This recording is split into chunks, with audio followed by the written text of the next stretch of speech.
So, obviously with the timing of the election coming up in literally a month, I think it's very, very interesting the timing, I guess, of this movie coming out. Um, I'll be honest with you, it's one of those movies where I had a good time, watching this movie, but it was definitely one of those movies where I watched it and the whole time I was sitting here, I was like, did this movie really need to be made in the first place? Like, who asked for a Donald Trump biopic? But I guess either enough people asked or I don't know, somebody was interested enough.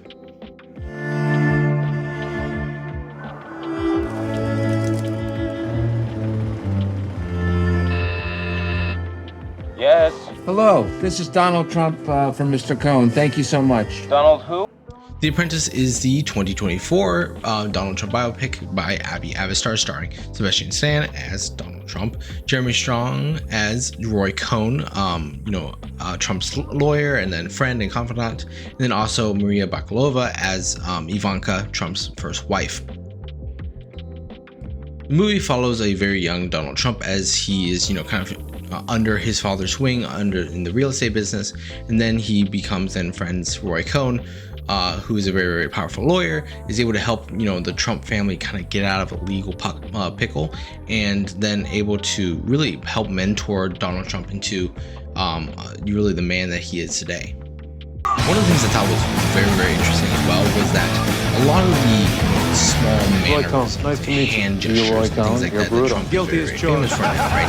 He's very famous for doing hand signs and stuff like this. That a lot of them were actually from Jeremy Strong's character, Roy Cohn, that Trump kind of slowly, picked up over the years. And that's one of the things where, I'll be honest, I didn't do my research before watching this movie, so I don't know whether all those, mannerisms and even the accent from Trump were actually things that he had taken from Roy in real life. But it was very, very interesting seeing that, because one of the strong points of this movie is obviously just Sebastian Stan's just acting performance as Trump. It was absolutely phenomenal. In my opinion, I'm not a huge biopic person, or someone who likes watching some of these sort of biography type movies. But man, did Sebastian Stan do a good job. Because I'll be honest with you, again, I've only seen him in a couple other movies, and the majority of those movies have been Avengers movies. So the whole time I was thinking, Bucky Barnes is Donald Trump. And in a weird way, it works. It works so well. Sebastian Stan just has these mannerisms down from Trump that, we get blasted by it on the news, and really, like I said, no matter which side of the aisle that you stand on, I think everyone can agree that Donald Trump is by far the most mesmerizing, I guess, of between him and Kamala, and even Biden's of beforehand. He's just one of the people where you kind of just can't help but watch. Like I said, no matter which side of the aisle you support, it's kind of like a car crash. You can't help but watch everything that's going on. And yeah, again, Sebastian Stan just has, these mannerisms. You start to see the young Donald Trump, at the very, very beginning. He's very humble, right? He really doesn't have, he's not Donald Trump at that point, right? He's kind of just a dude. And then as he's spending more and more time with Roy Cohn throughout this movie, he's picking up those mannerisms. He's picking up those kind of the little bit of the stutter, I guess, that Donald Trump has. He likes to self-correct himself in his language. Yeah, it was just blew my mind as to, really what, a lot of times people will say, oh, this actor, he really dove into the role. He was a method actor. He lived as that character. And I'm not gonna lie, if I saw Sebastian Stan on set, there are certain shots from this movie that I legitimately think was Donald Trump. I could not tell. For the majority of this movie, I could not tell it was Sebastian Stan. I legitimately thought it was Donald Trump. I also want to give a kind of a special shout out to Jeremy Strong as well, who again portrays Roy Cohn, Trump's lawyer. He's one of those actors who I really haven't seen too much. Probably the most memorable thing that I, off the top of my head, can think of him from is being from The Big Short.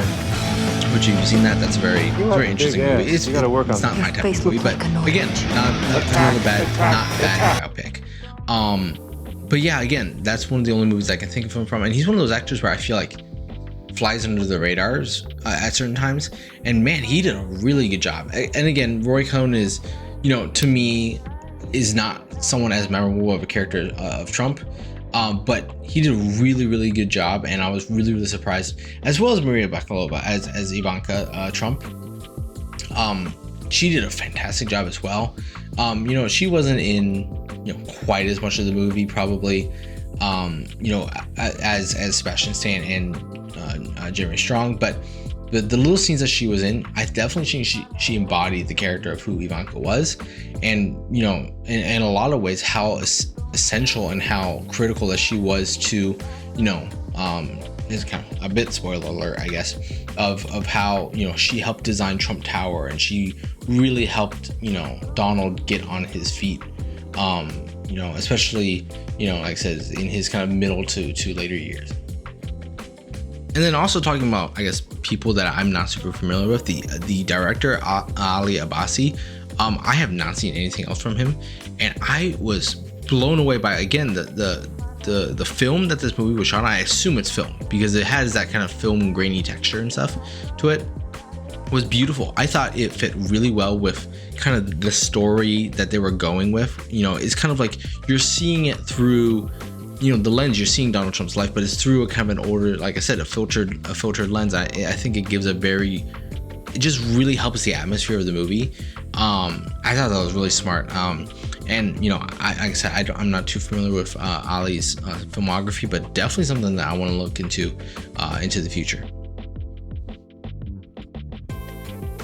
So yeah, I mean, that's about all the points and stuff that I have for The Apprentice. Overall, I am going to give it actually 4.5 out of 5. That is a very, very high rating. I want to give a small a note. I'm giving it 4.5 purely because of, not purely, but again, mostly because of the performances in this movie. Because again, there's a lot of other movies that I've given 4.5s, and this I would say is on the weaker side of a 4.5. I think if you want to give it a 4, I would not be upset with you. It's not a 5. I mean, I think certain people might want to give it a 5, but I'm not one of those people. I'll admit the movie is very, very good. It does what it wants to do, it sets out to do, and I don't think it gets super fancy or extra with it. Like I said, the movie's not going to be for everybody, but I think purely from a biopic standpoint, I think it's one of the best that I've ever seen. Definitely one of the best in recent memories. And like I said, and I joked earlier that as I was coming out of the theater, I thought in my head, this is what Maestro wanted to be. So if you've seen the movie Maestro, it's another biopic that came out last year. Didn't do quite as well because I think with that movie, they tried doing a little bit too much. This movie, I think, sets the bar, medium to high, and they hit that medium to high, and I think it works out. So that's all the thoughts I have for The Apprentice. Let me know down below in the comment section what your thoughts are, and whether you think you're gonna see this movie. So, and also let me know what is your favorite biopic. So, like I said, feel free to like, subscribe, and I don't know. Until then, see ya.